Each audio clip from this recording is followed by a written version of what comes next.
Assalamualaikum warahmatullahi wabarakatuh. Perkenalkan, nama saya Muhammad Arif Maulana. Aku Anggita Tia Puspita.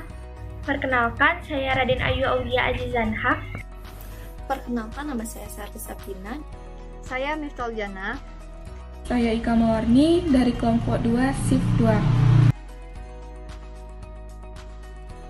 Tujuan dari titrasi asidi alkalimetri adalah untuk menentukan kadar asam basa dalam suatu larutan yang menggunakan metode analisa volumetri. Untuk alat-alat yang dipakai itu ada statip sama buret, terus ada Erlenmeyer sama timbangan, pipet tetes, dan gelas beker. Kalau buat bahan-bahannya itu ada NaOH, sampel asam salisilat, sama asetosal, terus ada juga indikator phenolphthalein.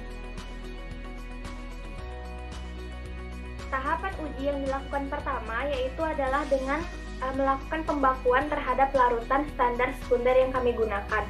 Larutan standar sekunder yang kami gunakan kali ini adalah larutan natrium hidroksida. Sebelum dilakukan proses pengujian atau proses titrasi, perlu atau penting dilakukan pembakuan terhadap larutan standar sekunder tersebut agar didapatkan konsentrasi yang teliti dari larutan standar tersebut. Larutan standar sekunder natrium hidroksida akan dititrasi dengan menggunakan suatu larutan asam oksalat agar didapatkan konsentrasi yang teliti.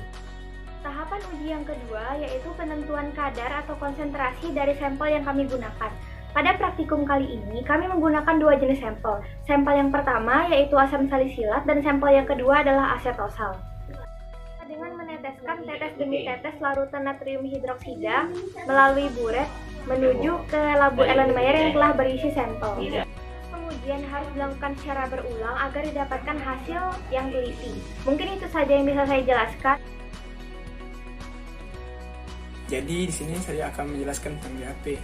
Setelah didapat titik akhir dari titrasi, volume yang digunakan dicatat, kemudian dihitung menggunakan rumus konsentrasi, sehingga diperoleh kadar asetosal dan asam salisilat yang digunakan. Titrasi asidi alkalimetri ini digunakan larutan NaOH sebagai penitran yang merupakan basa kuat, yang menitrasi asam lemah yaitu asam salisilat dan asetosal. Hasil reaksi didapat terbentuknya garam yang bersifat basa dan air yang sifatnya netral. Titik akhir titrasinya ditandai dengan adanya perubahan warna pada indikator phenolphthalein yang awalnya tidak berwarna menjadi warna merah. Hal ini disebabkan karena rentang pH-nya antara 8-10. Ketika asam lemah dititrasi dengan basa kuat, maka akan terjadi perubahan pH menjadi pH basa. Hal tersebutlah yang menyebabkan indikator phenolphthalein juga mengalami perubahan warna.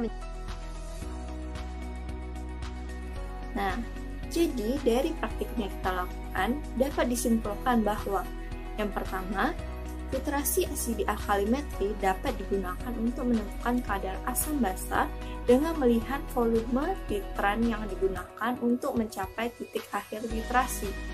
Yang kedua, indikator yang dipilih dalam titrasi asidi alkalimetri ini dilihat dengan kesesuaian tentang pH indikator dengan pH larutan